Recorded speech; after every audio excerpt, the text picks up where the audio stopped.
एक drill machine किस प्रकार से कार्य करती है, उसके अंदर कौन से बिट लगते हैं, क्या ये हमारे पत्थर में दीवार में छिद्र करने में काम आती है या लकड़ी की है, उसको हम कैसे पहचाने, ये reverse Y, anti close Y, close Y और एंटी क्लोज वाई किस प्रकार से चलती है, पूरी डाटा इसमें हम पढ़ने वाले हैं, समझेंगे अच्छी तरह से। मशीन लाने से पहले हम क्या इसकी जानकारी होनी चाहिए, इसका क्या चक कैसा होना चाहिए, आपका जो ट्रिमर टाइप स्विच होता है वह कैसा होना चाहिए, लॉक नट होना चाहिए या नहीं होना चाहिए, ये सारी डिटेल हम पढ़ने वाले हैं। ठीक है, अपने ये जो आपको ड्रिल मशीन दिखती है, ये अधिकतर ये मशीन दीवार में छेद करने वाली नहीं है। दीवार में छेद करने वाली जो मशीन होती है ड्रिल मशीन, हैमर टाइप होती है मशीन, वह थोड़ी बड़ी होती है और वह 20 mm से 26 mm वाली होती है। अब दिमाग में आएगा सर 26 mm की मजबूत होती है 20 वाली, देखो 26 mm की आप वाली ड्रिल मशीन लोगे तो 20 वाले से वह मजबूत होगी, कार्य लोड क्षमता आसानी से वह उठा सकती है। अब ये वाली जो पिलर टाइप मशीन है, ये हैमर टाइप है नहीं, ये पिलर टाइप ड्रिल मशीन है इलेक्ट्रिक। तो इस मशीन में क्या होता है कि भाई ये सिर्फ लकड़ी है, लकड़ी का कोई बोर्ड है, अपने कोई पार्टियाँ कसना है या कोई छोटा मोटा पैनल लकड़ी में सेट करना हो तो इस ड्रिल मशीन से हम कर सकते हैं। ये आगे वाला भाग होता नहीं, ये वाला बताओ इसको क्या बोलते हैं, इसको क्या बोलते हैं सुरेंद्र, इसको क्या बोलते हैं, क्या बोलते हैं दिलीप, बीट तो आगे वाला है, इसको क्या बोलते हैं, इसको हम बोलते हैं चक। और ये चक के ऊपर आपको ये पॉइंट दिख रहा है ना आपको बड़ा, ये छिद्र, यहाँ आपका एक इसका स्पिनर सेट होता है, किसका होता है, मशीन का, जो इसमें डालकर हम कसते हैं, ये कसा जाता है और वापस इधर से खुल जाता है। ये जो आपको बिट दिख रहा है ना, ये बिट, ये वाला बिट है, ये बिट आपके जो ऊपर जो धार बनी हुई है, ये वाली इधर वाला पूरा पोजीशन बना हुआ है, ये राउंड फिगर में बना हुआ है, राउंड फिगर की वजह से ये धार काटती है। अब ये बिट भी अलग अलग प्रकार के होते हैं, लोहे के होते हैं और आपके पत्थर के होते हैं और लकड़ी के बिट अलग होते हैं।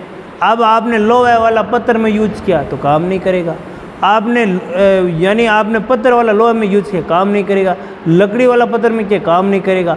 जो आप बिट लगता है लकड़ी का, उसके अंदर सर ये बिट में चेंजेस क्या होता है आपके माइंड में आता है, जो आगे वाली नोक होती है या कोण में, ये कोण बना हुआ होता है, वह कोण जैसे 30 डिग्री का 60 डिग्री वह चेंजेस होगा। जो ये धारियाँ कटी हुई होगी, ये जो आपके लोहे वाली की जो धारियाँ कटी होगी वह बारीक होगी, वह धीरे धीरे उसको काटेगा। इसलिए बड़े बड़े धारियों में आप उसको काटोगे तो वह फिर आपका काम नहीं करेगा, मशीन ज़्यादा गर्म होगी और छिद्र नहीं होगा।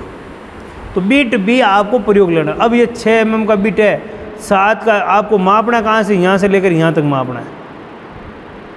बिट कितने mm का है, बिट के ऊपर लिखा हुआ होता है 6 का, 8 का, 16 का, यानी अलग अलग बिट के ऊपर लिखा हुआ होता है। अब ये मशीन वहीं, अब मशीन चलाए, अब चलते एक साइड, अब मशीन क्या करना, मेरे वो एक स्क्रू कसने, इस मशीन से स्क्रू कस लो, कोई दिक्कत नहीं, यहाँ पान नहीं, आपको चेंज करना पड़ेगा। यहाँ जो आपने बिट चेंज किया उसकी जगह आपको दूसरा बिट लगाना स्क्रू वाला, जहाँ 3 स्टार बना हुआ हो, तो आगे वाला 3 स्टार यहाँ बना हुआ होगा और आप इसमें लाकर उसको घुमाओगे तो आपका स्क्रू आसानी से कसा जाएगा। फिर ये माइंड में आया कि सर ठीक है, ये तो मामला सेट हो गया, दिमाग में आ गया। तुम्हारे ये आता है कि सर ये खटकर ऊपर वाले ये क्यों लगाए, यह तो इसलिए लगे है कि मेरी मशीन धीरे चलानी है, मैं कहीं भी मान लो मशीन को धीरे चलाना है, तो मशीन को धीरे चलाना है तो मैं इस पॉइंट को इधर रखूँगा, मेरे को इसकी स्पीड तेज़ करनी है तो इसको पॉइंट को यहाँ करके ये आपका फिक्स टाइप जो स्विच होता है, पुश स्विच होता है, इस स्विच को आप क्या करोगे, दबाओगे, ट्रिमर स्विच को। जैसे इस स्विच को आप दबाओगे तो आपका ये चालू हो जाएगा। अब मैं स्विच को दबाया, मेरा हाथ दर्द करने लगे, मशीन का वोल्ट आधे घंटे से चल रहा है, करना पड़ रहा है, बहुत बड़ा है, तो आप पर कहीं करना और दबा दियो, और इसके दबाने के बाद में ये ऊपर वाला इधर ये लॉक होता है, इसको लॉक को दबा दो तो मशीन चालू रह जाएगी, मशीन चलती रहेगी। वापिस सर हटाना है, बंद करनी है मशीन, तो इसको दबा के छोड़ दो, ये आपका खुल गया। अब ये एक बात में लिखा हुआ है कि एक इधर से और इधर एक तीर का दे रखा है। अब मेरी मशीन को उल्टी सुल्टी घुमानी है, उल्टी सुल्टी का मतलब मेरे मशीन तो एक तो क्लोज वे चल रही है, यानी घड़ी की दिशा चल रही है, एक घड़ी के विपरीत दिशा में चल रही है। अब मेरे घड़ी की विपरीत दिशा में चले तो मैं इसको ऐसे घुमाऊँ, फिर इसको मैं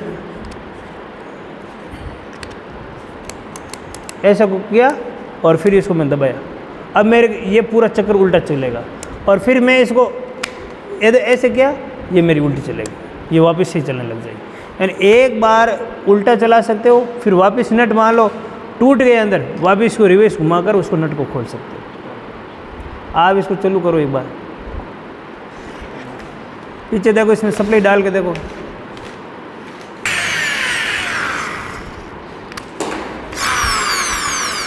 देखो अब मैं इस खटको को इधर घुमाया, अब देखो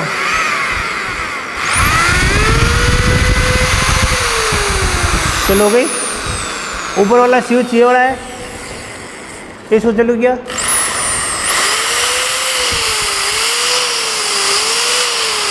आवाज चल रही है,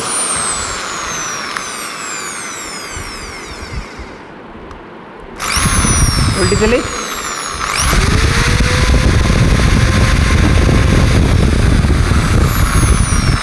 अब इस मशीन में प्रॉब्लम आती है एक, हम मिस्त्री हैं, प्रॉब्लम क्या आती है, ये छिद्र करने पर लोड नहीं लेती, धीरे धीरे चलती है और इसमें स्मेल आ रही है।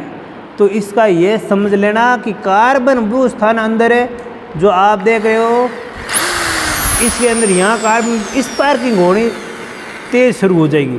जब स्पार्किंग तेज़ शुरू हो जाएगी, इसका मतलब कार्बन ब्रूस घस गया है, होल्डर तक पहुँच गया है, इसलिए अपने को कार्बन ब्रूस को चेंज कर लेना चाहिए। कार्बन ब्रूस को आप चेंज करोगे तो ये आपका प्रॉपर जो लोड है वह प्रॉपर लेना शुरू कर देगी। यहाँ आपको कार्बन ब्रूस नहीं डाल लेना चाहिए। वैसे तो 1 महीने में आपको प्रॉपर चेंज कर लेना चाहिए, हर महीने इसका चेंज प्रॉपर आपको महीने में चेंज कर लेना चाहिए कार्बन ब्रूस, और ज़्यादा यूज करते हो तो 15 दिन में चेंज कर लेना चाहिए। और कार्बन ब्रूस पर ध्यान रखना, आपने नहीं चेंज किए, चलते रखा, मशीन को चलते रखा, तो आपका नुकसान ये होगा कि आर्मेचर के ऊपर जो कम्यूटेटर ब्रूस होता है, कम्यूटेटर के ऊपर ब्रूस टिका हुआ होता है, वह कम्यूटेटर के ब्रूस का होल्डर रगड़ के उस कम्यूटेटर को तोड़ देगा। तोड़ते ही आपकी मोटर चलना बंद हो जाएगी, मोटर आपकी जल जाएगी और ये आर्मेचर जल जाएगा। आर्मेचर जल गया तो 400-500 रुपये का खर्चा आएगा। एक 40 रुपये की लापरवाही की वजह से 500 रुपये का खर्चा। तो समझ में आइए ना, इसकी लापरवाही बिल्कुल नहीं अपनानी है, ध्यान रखना है। और किस प्रकार यहाँ पर आपने देखो ये लो कर दिया, यहाँ से लॉक हो गया, चालू करने के बाद यहाँ से लो करना, ये लॉक का काम है। ठीक है, अब मेरे को पूछो क्वेश्चन पूछना। नॉर्मल हैमर में भी काम कर सकते हैं? कौन सा? हाँ, नॉर्मल हैमर आपकी ईंटों की दीवार में लकड़ी का आपका बिट दीवार का बिट है, तो आप इसका उपयोग कर सकते हो आसानी से। और हैमर होती है बड़े छिद्र में, दीवार से आर पार करने के लिए, छोटे मोटे छिद्र करने में उसमें आसानी से काम करता है।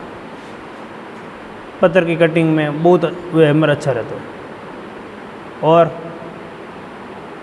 ये होता चक, यहाँ से खोल लो और वापस खोल के नया बिट डाल लो।